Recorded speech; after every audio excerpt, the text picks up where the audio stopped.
hosts Sophie Pritchard and Victoria Bray. Is it recorded? Okay. Question 1 is, in what ways does your media product use, develop or challenge forms or conventions of real media products? With genre, we intentionally decided to do a thriller horror, but through filming it developed into a psychological thriller / emotional drama. The reason for picking this genre is because it allows us to explore with angles, timing, lighting, all to create the atmosphere that we wanted. We have successfully been able to portray this genre through creating enigmas, playing with lighting to create shadows, using a fast pace, fast cuts, and the sound effect of a heartbeat. All of this is commonly used within the horror genre. We also used the setting of a forest, and at the time it was getting dark. This created an eerie atmosphere which added to the tension. Darkness within films always emphasises the emotion of being scared. Our male character is not known well to the audience. His face is only shown briefly and he has no dialogue. This creates an enigma as the audience questions who he is and the role he will play within the rest of the film. Yeah. In terms of narrative structure, films traditionally, when films first came out, they were set out at the beginning of a story and then how that story developed, and then a problem would occur, and then the end would be how it was concluded or resolved. But then as time's gone on, films have changed order, so they're not necessarily chronological. Our film does follow the classical narrative structure of films in that it starts at the beginning and then the rest of the film we assume would go on to be the effects of what just happened.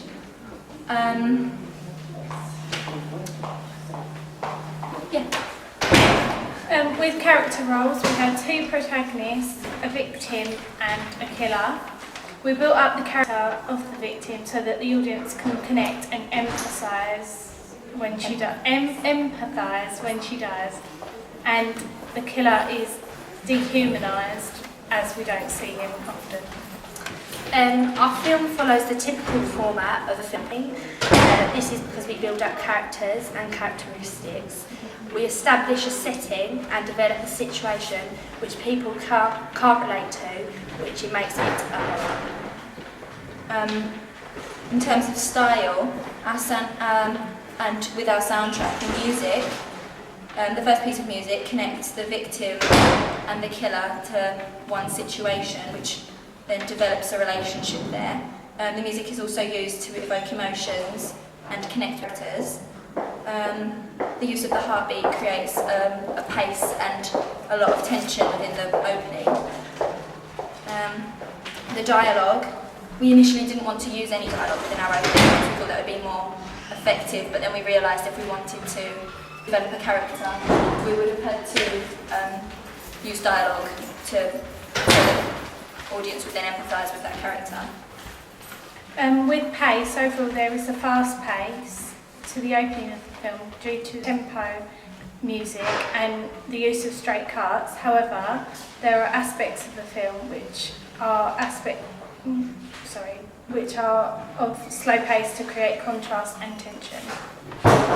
In terms of colour, there's a lot of, because it's a British film and it's in typical British weather, it's quite grey, and we've gone with that colour scheme with costume as well. That everyone seems to be wearing grey, like the killer's wearing a grey suit and so on, and it's sort of to make it so that they don't stand out and they just sort of blend in with the rest of society. Society. Question 2 is, how does your media product represent particular social groups? We've chosen social groups within gender and age. This is shown through the main character being a young 15-16-year-old female. We've shown this through quite a stereotypical set with that she's a young girl at home with a friend talking about a boy. We've shown her age by like giving her an iPod and stuff, which is what teenagers genuinely have.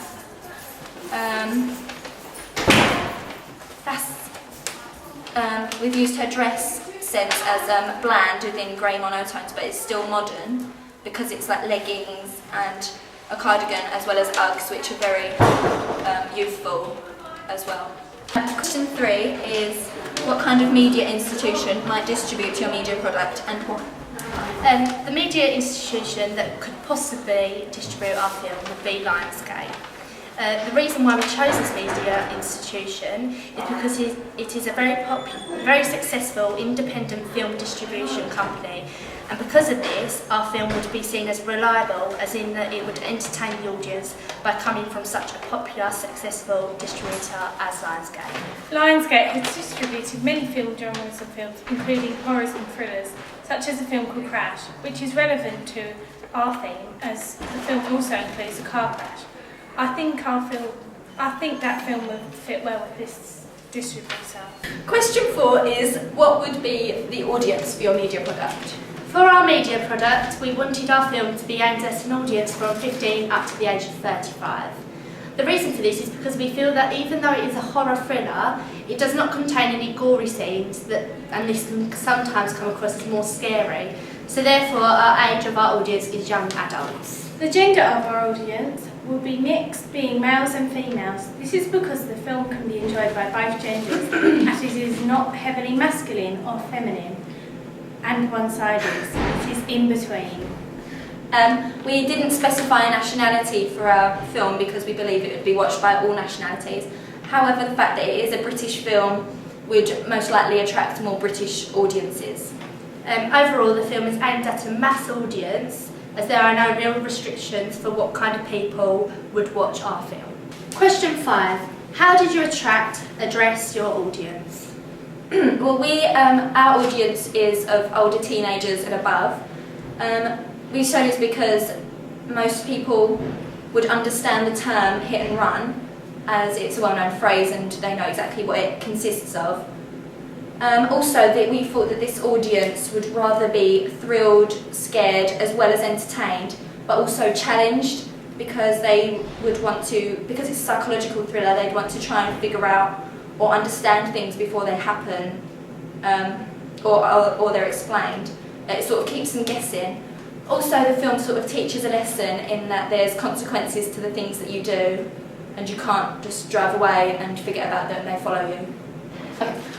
Question 6 is, what have you learned about technologies from the process of constructing this product? To put together the clips and complete and finish our sequence, we used iMovie. Our group has never used iMovie before, and we found it a challenge but a great learning experience. During editing, we imported all the footage onto iMovie and learned how to add effects onto our own sequence, such as fade, fade in, fade out, slow down and adjust the brightness. All the effects were new and we were constantly improving our technical skills. If we were able to do the project again, we would definitely start editing earlier and learn how to use the editing software earlier as well. Our group has learned to use the editing software to create the correct atmosphere with the footage that we had. And our advice to other groups would be to begin editing your footage as early as possible so that you can perfect it and finish it on time. Also to make use of all the effects that you're given to create the atmosphere that you intended. We think our planning went really well, even though our final outcome differed from the original storyboard, it still came out successfully. We also made use of the tripod to hold a steady shot when it was necessary. 7 is, looking back at your preliminary task, what do you feel you have learnt in the progression from it to the full product? During the preliminary task, it helped us to practice with the camera and learn about more camera angles that can convey meaning. We used these skills in our final piece and it came in handy to know what they were in effect. Within our preliminary sequence, we used natural lighting, so we learned how to use it in our advantage and in an effective way. Also, editing the preliminary sequence introduced us to the new editing software and got us to practice using it before we started doing it properly.